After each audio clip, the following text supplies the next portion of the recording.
So solving rational expressions, okay? Tuesday and Wednesday, we added and subtracted. Today we're solving, okay? So to solve, well, first thing, there's two types of things we're gonna see. First thing is if we have a fraction equal to another fraction, it's called a proportion, okay? Just like A and B, 1A and 1B. These are proportions you guys have seen before. I took this out of a 6th or 7th grade textbook just to show you that what you did back then is the same thing as we're going to do now. These aren't the types of questions you're going to see, but it's very similar. Okay. So if we have we're trying to solve for x. I need to figure out what that number is up there. Okay. If you have a fraction equals another fraction, they both have to be the same. So if they're both the same, we can use something what's called cross multiply. Okay. So when I say cross multiply, I don't mean straight across. I mean diagonal. Okay? So over the equal sign. So it's going to look like this. One way is going to go like that, and the other is going to go like that. Okay? Equal sign still in the middle. So the purple is 2 times x, 2x. The blue is 9 times 4, 36. How do we solve for x? What do I got to do to solve for x? Divide by 2. Half of 36 is 18. Okay.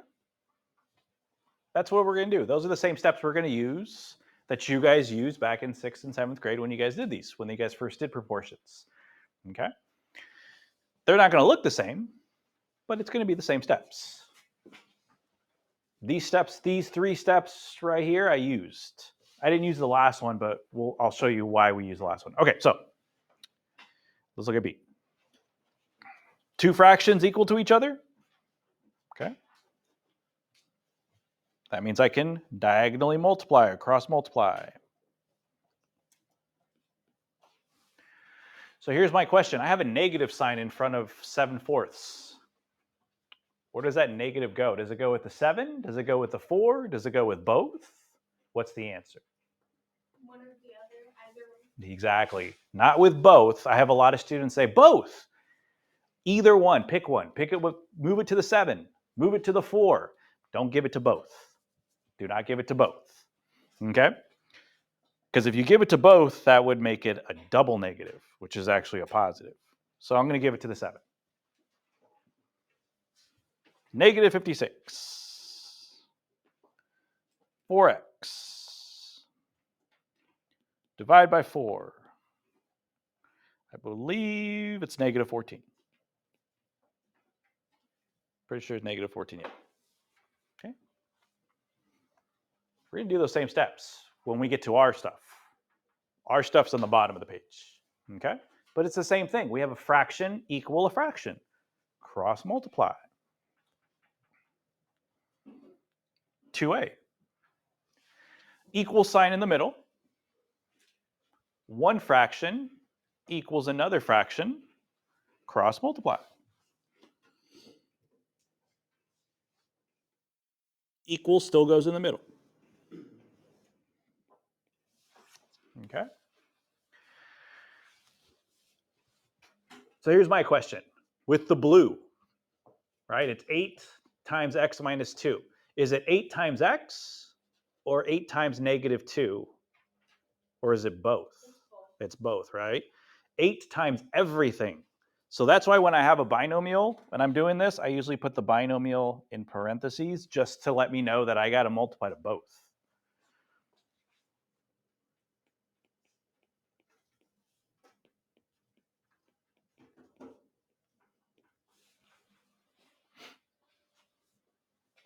Okay. Now I got to solve for x. I got x on both sides. Fraction's gone, which I wanted. Doing step 1 will get rid of the fraction. But now I have to get rid of the parentheses. So how do I get rid of the parentheses?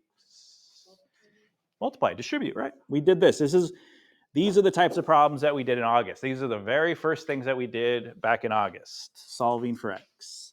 So 8 times x is 8x. 8 times negative 2 is negative 16. Same thing over here.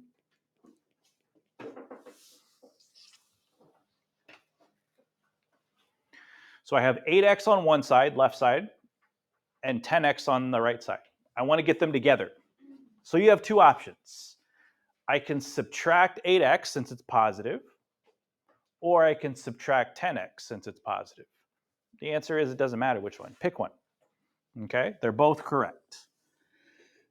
I'll subtract 10x from both sides. But you could have subtracted 8x. It's fine. It's the same thing. Those become 0. Negative 2x minus 16 equals negative 40.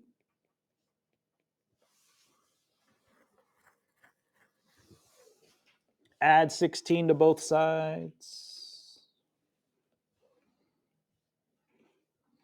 Negative 2x equals negative 24. Divide by negative 2.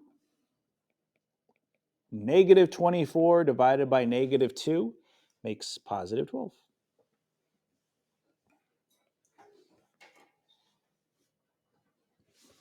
Okay, I'm going to stop there for 1 second.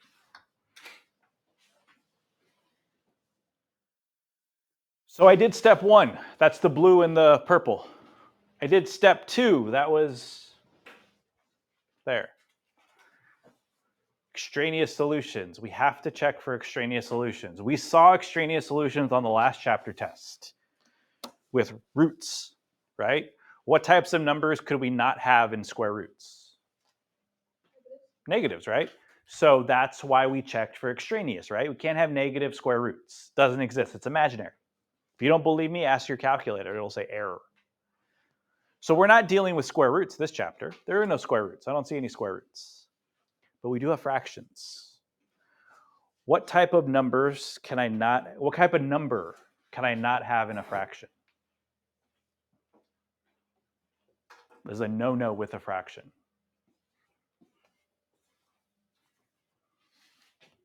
Let's ask our calculator.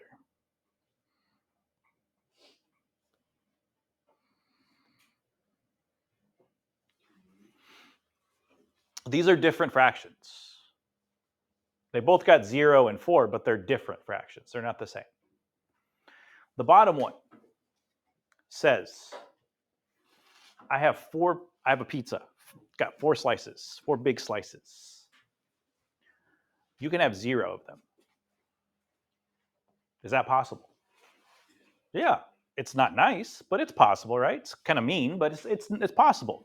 Big pizza, 4 slices. You can't have any of them. The top one doesn't say that. What does the top one say? I don't have any pizza, right? But guess what? You can have 4 slices.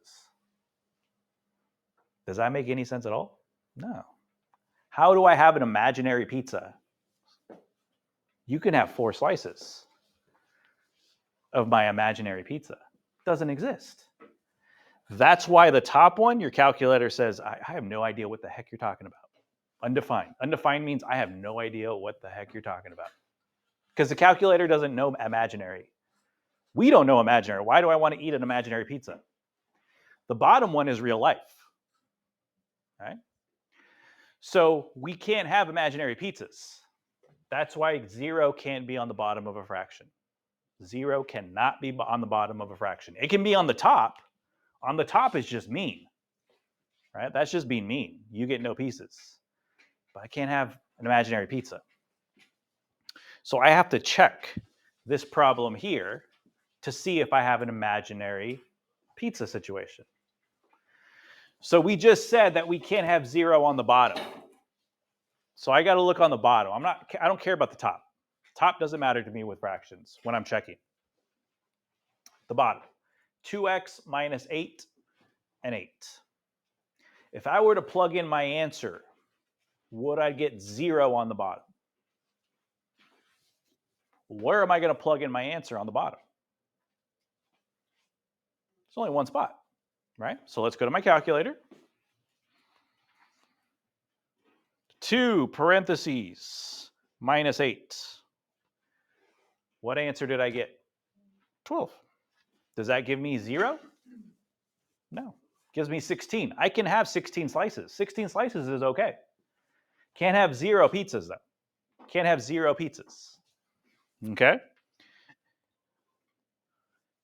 Here, I can't even plug it in. 8, I can't even plug it in. So I'm not worried about the 8. I was worried more about the variable part.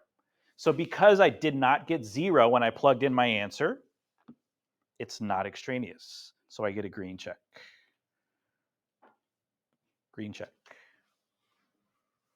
If I was to do this problem on Delta Math, I would put 12, hit enter twice. Okay?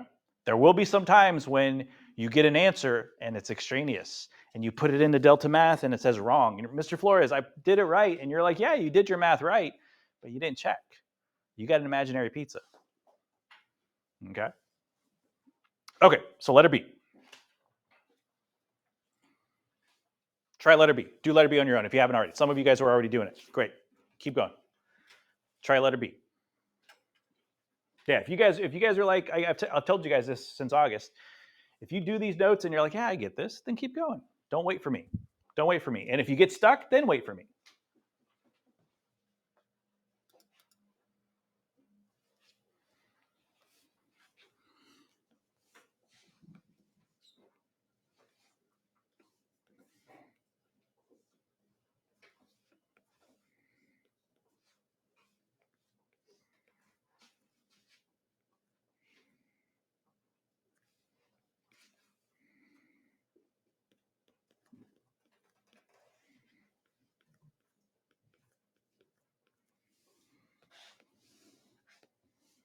Okay, so we had 2 fractions equal to each other. So we set them equal.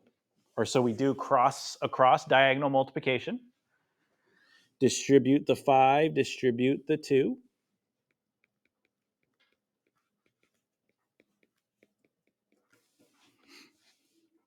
Again, you can subtract 2x or you can subtract 5x. It's up to you. You'll get the same answer as me in the end.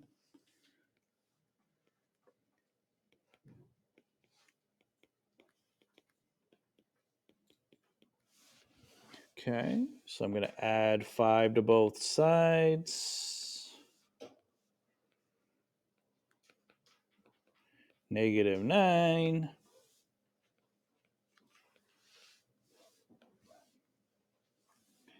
X equals -3.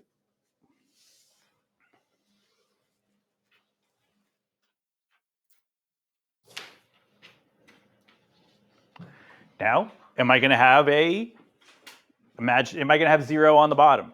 I want to make sure that there's not an imaginary pizza. So if I plugged in -3 for x,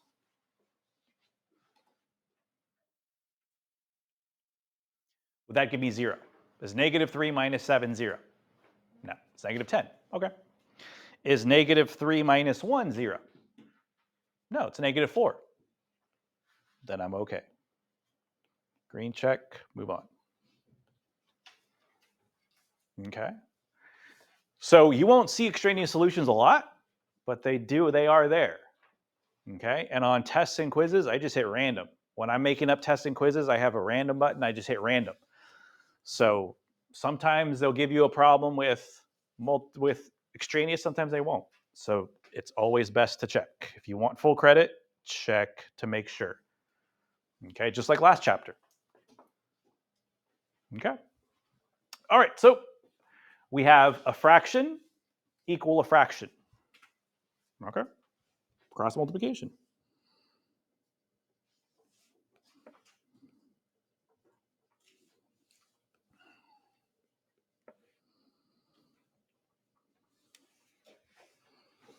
So we have x times x minus 3.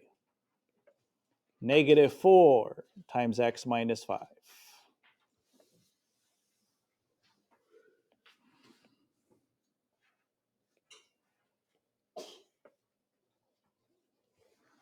Distribute.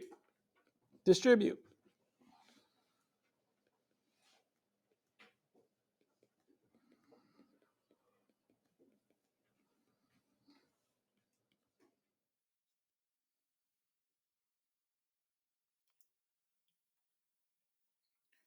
How many answers am I going to get for this one? 2. Yeah, how do you guys know? You guys are right. How do you guys know? X squared, right? If you see x squared, you're going to get 2 answers. Unless there's an x to the third, then we're going to get 3. But I don't see any x to the thirds.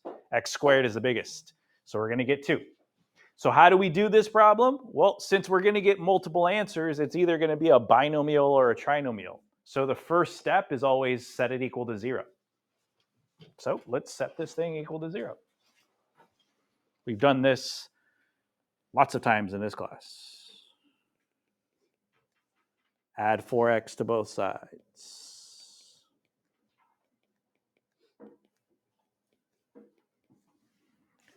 Subtract 20 from both sides.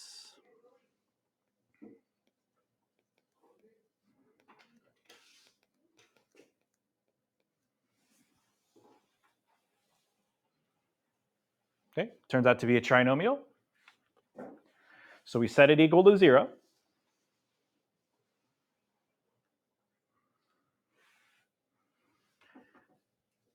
GCF doesn't seem to be ABC.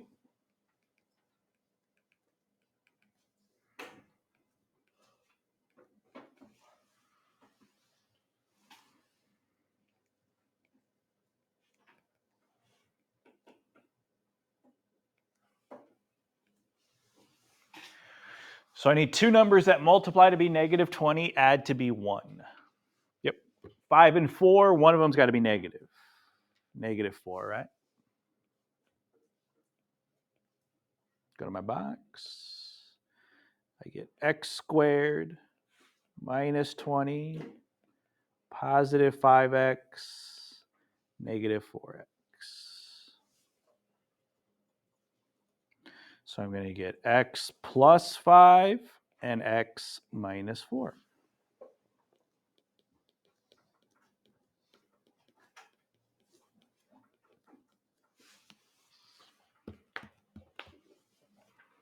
How do I get my 2 answers? So I got them factored. How do I get my 2 answers now? Set them equal to 0. Yeah, you guys got this.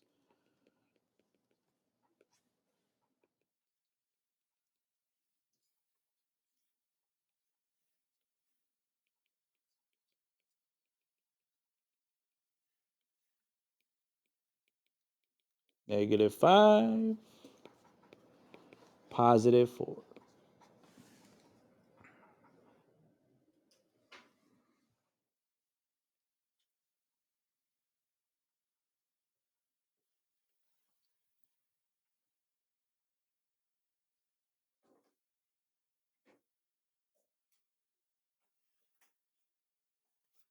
Will any of them be extraneous?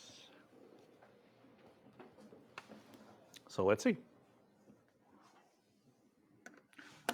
Negative 5 was my answer. If I was to plug in negative 5 in for x,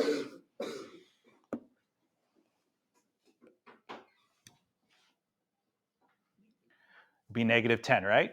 Negative 10 is okay. If I was to plug in negative 5 in here, I would just get negative 5, right? So negative 5 is okay. Let's try 4. If I was to plug in 4 there, what's 4 minus 5? Yeah, close to 0, but not quite 0. So you're good there. If I was to plug in 4 here, it would just be 4. That one's okay too. So they don't show up a lot, but they do show up. So make sure you check, okay? Where do you check? You check the original problem, the original denominator, just the bottom. Don't worry about the top. Okay? All right, so do B now. Do B right underneath it. Try letter B on your own if you haven't already.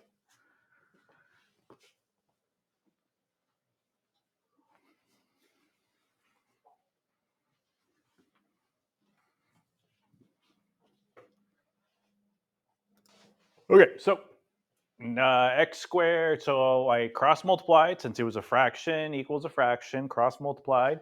So now it looks like I'm going to get 2 answers again. So It's either going to be a binomial or trinomial. So let me subtract 9x from both sides. I get negative 18x equals negative 72. Add 72 to both sides. I get x squared minus 18x plus 72.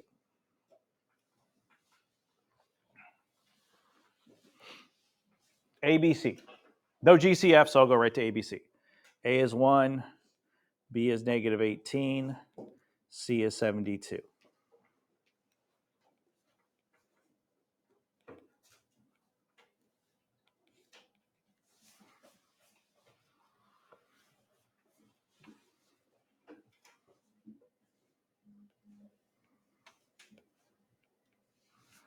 So the two numbers that multiply, I think it's 12 and 6, so negative and negative.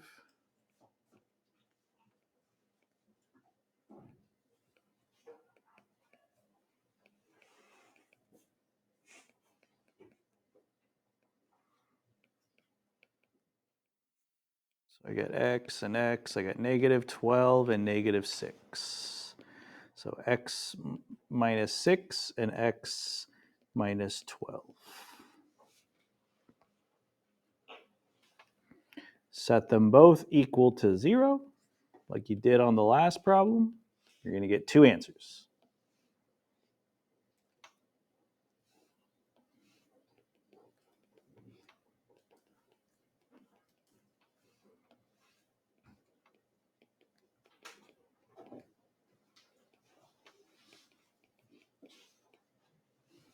Okay.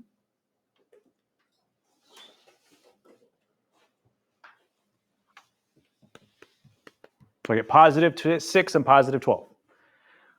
Would either of them be extraneous? Well, 6 minus 8 is negative 2. That's not 0.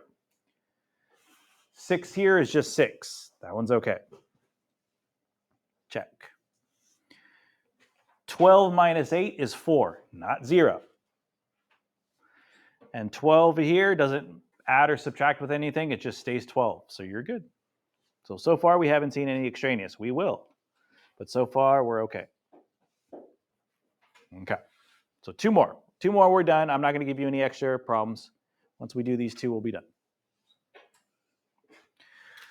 Okay, so take a look at the last section. What's different about those than the 4 problems, 5 problems we've seen so far? There's something else besides a fraction equal a fraction, right?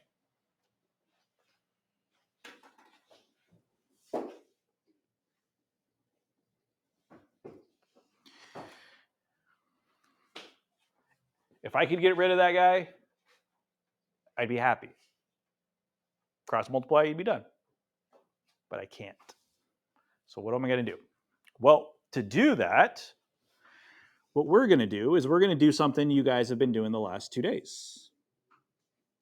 The last 2 days, we've been adding and subtracting rational expressions, right? So if I look at this, I look at this fraction here and this fraction here, what do they have in common? Denominator, right? And what do I know about adding or subtracting fractions? They have to have the same. So what I'm going to do is I'm going to add or subtract them. How do I know whether I'm going to add or subtract them? Well, I'm going to move this guy over here. So to do that, I have to do the opposite. So this guy is what? Positive or negative? It's got a positive in front, right? So I'm going to do the opposite. I'm going to subtract it from both sides.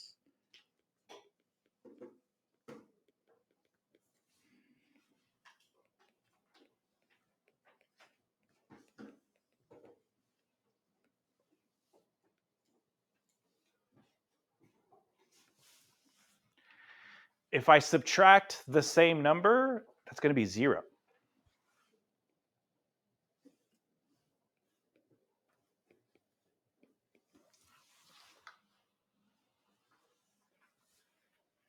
Okay. How do I subtract these two guys? The same way you did yesterday and the day before. They already have a common denominator, x plus 2, right? So just subtract the top.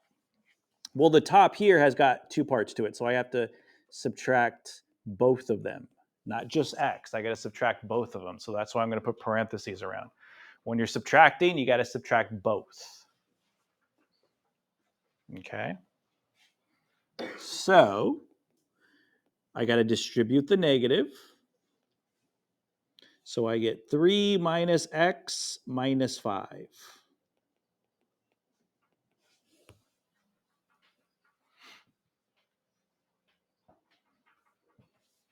Well, combine like terms. 3 and negative 5 are like terms, so when I add those together, I get negative 2. So I get negative 2 minus x over x plus 2. That's the guy that's going to come back over here.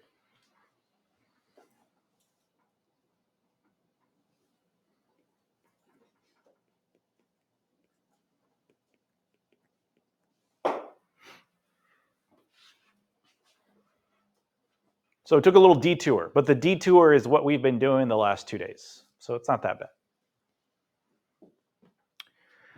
Now, is this a fraction equal another fraction?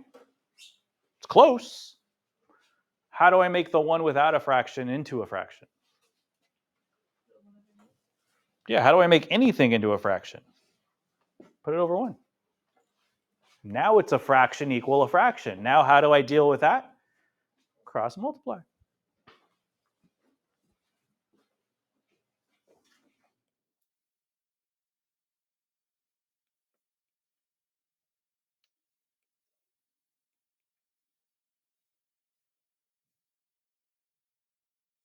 Okay. So I get x times x plus 2, and then 1 times negative 2 minus x.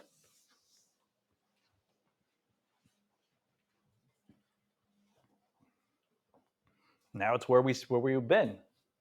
After we got that detour over with, we can distribute x squared plus 2x equals negative 2 minus x.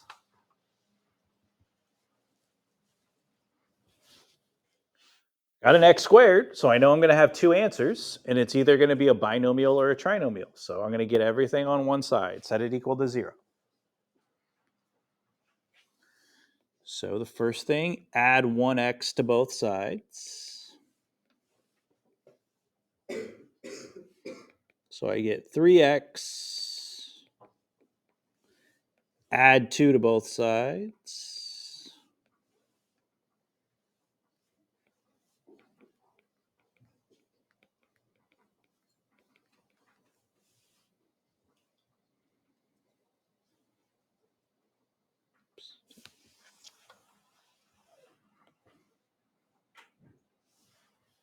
Trinomial. GCF, nope. Go right to ABC. So I'm running out of room here, so I'm going to move everything over here. So A is 1, B is 3, C is 2.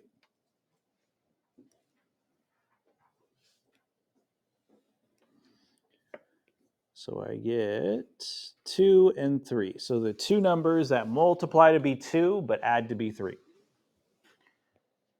2 and 1.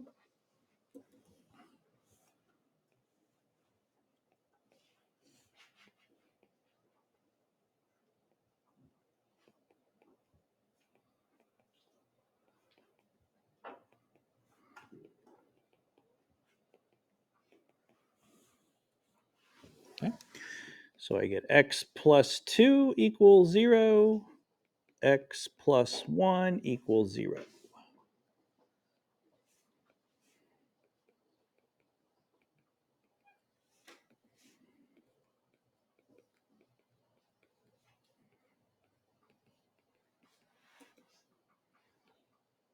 And then I get two answers. Why do we need to do the box method if the answer you get for the x is just the same thing? It's a great question. So you don't have to if you can tell me when we definitely need the box. And when there's a number before the x squared. Okay, you have permission not to use the box because you know when. Because most students will say that. Mr. Flores, we got a +2 and a +1, and that's what you got over here, +2 and +1. Why do we got to do the box? And you're right, sometimes we don't have to do the box. My question to those students is, when do we have to use the box? There are certain times when we have to use the box, and there are certain times when we don't have to use it. If you can tell me that, Mr. Flores, this is when we need to use it, and this is when we don't need to use it, I'll say you don't have to use it ever again if you don't want to. Okay? So, there are certain times, I don't tell you guys because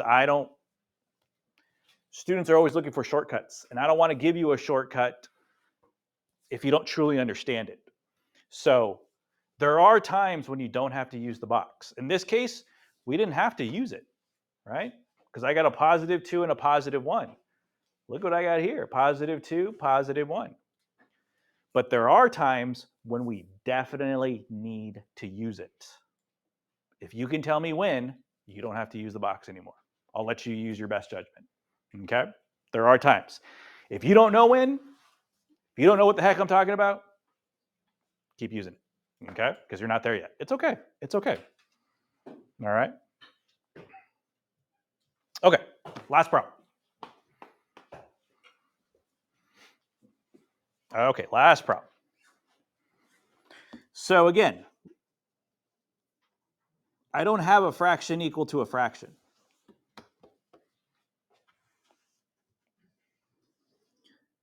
I can make this guy into a fraction and I can make this guy into a fraction, but that's not really going to help because then I have two fractions subtracted. I have something minus a fraction equal a fraction, right?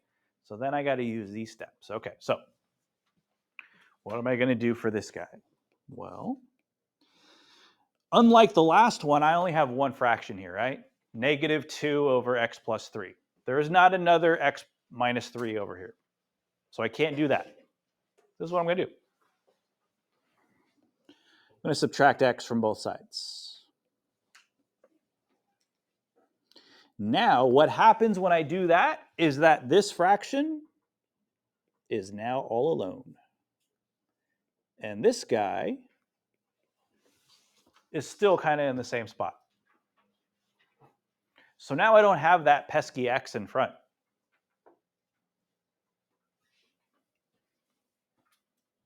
Can I do my cross multiplication now? The answer is yes if I do one thing. What do I have to do? Put it over 1. Put the second one over 1. Now you can do it. This guy, this guy. Okay, so I have another situation where I have a negative in front. Where does that negative go? Does it go with the 2 or does it go with the bottom? I would say put it with the 2 because the 2 is a lone wolf and it's easier just to keep it with the 2. So I would say move it with the 2 because if you move it to the bottom, you got to make both of them negative. So it would be -x plus 3. It would have to be both. You'd have to do this. That makes bigger issues. So don't do that. Just put it with the top because the top is just a regular -2. Okay, so -2 times +1 makes -2. And then I have x minus 3 times 2 minus x.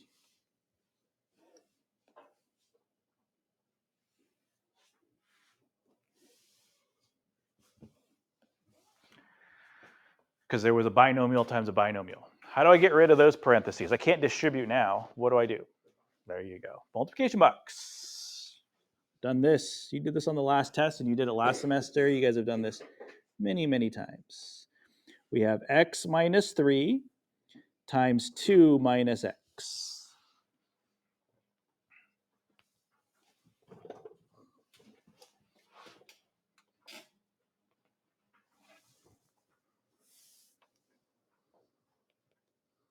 Negative 6, this is negative x to the second power, and this is positive 3x. So negative times a negative makes a positive. Okay, so I have like terms, and I can move it back in. So I'm going to have negative x squared plus 5x minus 6.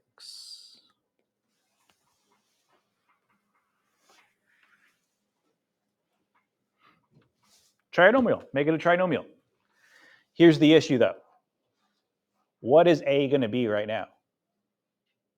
Negative 1. We can't use the rest of the steps if a has to be positive. It could be positive 2, positive 3. It could be positive anything, but it has to be positive. So I have two options. I can add 2 to both sides. The easiest option is probably this. Add 2 to both sides.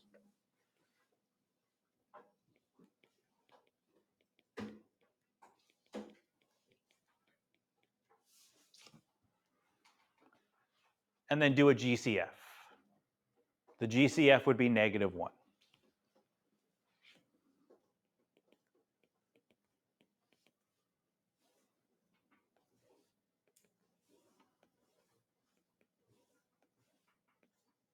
So it would be positive x squared minus 5x plus 4. That's probably the easiest way to handle that. If you have a negative a, that's probably the easiest way to handle it. Just do a GCF of negative 1. That makes it positive. So now we're going to do ABC with the inside.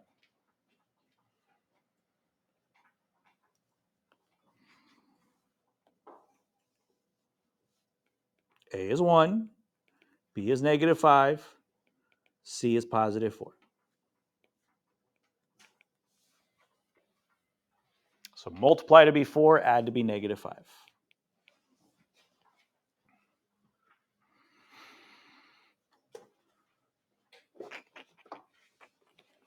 Two numbers, 4, 5, 4 and 1, negative 4, negative 1.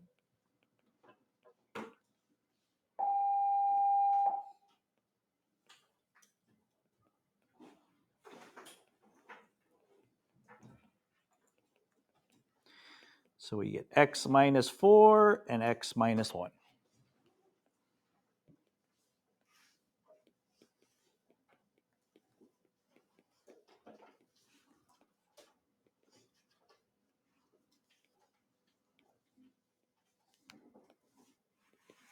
Okay. So we got the GCF in front, but when we're solving, the GCF doesn't really do anything. It does when we're factoring, so it's going to stay there, but it doesn't really affect our answer because it's just going to be x minus 4 equals 0, x minus 1 equals 0.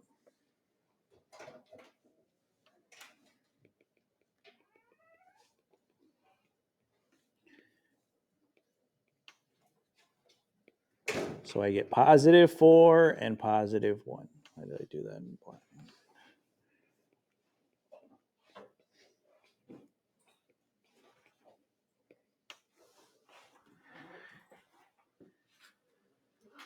Two questions. First question, are any of them extraneous?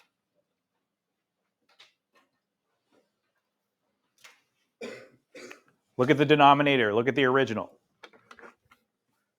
We only got one denominator. What was in the denominator for the original?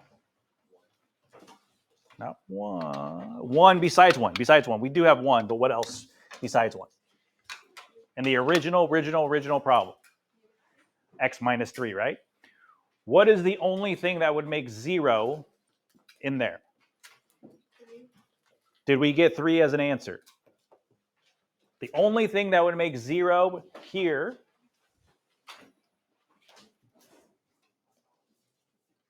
is 3.